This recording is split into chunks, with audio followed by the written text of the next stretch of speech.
Magandang araw, ako po si Mark Lester Lirat. Ito po ang aking daily devotion, Trusting in God's Provision na tinalakay po ni Pastor Russell Ocampo sa 365 Daily Devotion. Ang Bible verse po natin ngayong araw ay galing sa Philippians chapter 4 verse 19.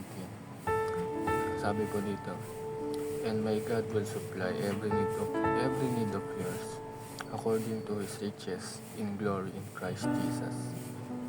Ang unang katuruan po ngayong araw ay God is our ultimate provider. Ang Diyos daw po ay ang ating provider. Nagbibigay po siya sa atin at hindi po madamot ang Diyos. Pag tayo ay humingi sa Kanya, siya ay provide para sa atin. At kung meron naman kung blessed na tayo at kaya nating tumulong ay tumulong tayo dahil ito ay mas nakakalugod sa Diyos at nakakalugod ito dahil ginagamit natin ang mga pinaprovide ng Diyos para makatulong sa iba o para makapag-provide naman sa iba. Ang second teaching is God never runs out of provisions. Hindi daw po nawawalan ng Diyos na ipaprovide para sa atin.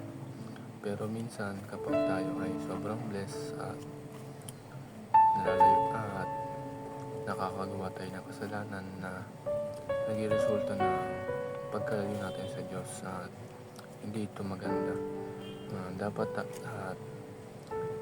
tayo ay marunong mag-manage ng wealth na binibigay ng Diyos para sa atin upang mas maging blessed pa tayo.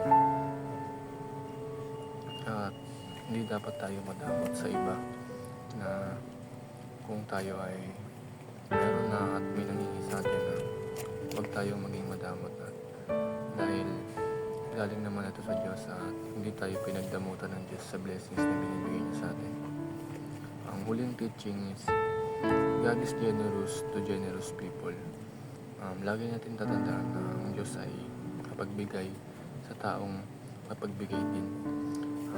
Kung tayo ay na-bless na ng Panginoon ng sobra-sobra, matuto tayong magbahagi sa iba, lalo na sa mga mas nangangailangan dahil mas ibe-bless pa tayo ng Diyos dahil ginagamit natin ang blessing niya upang makatulong sa iba.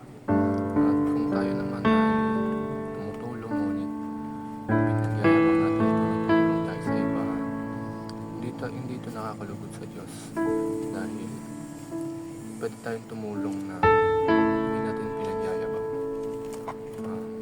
Realization sa devotion ngayong araw ay hindi madamot ang Diyos para sa atin at hinihintay niya lang tayong mangingi sa Kanya at marunong tayong mag-manage ng mga blessings na binibigay niya at higit sa lahat at magbigay tayo sa iba na nangangailangan.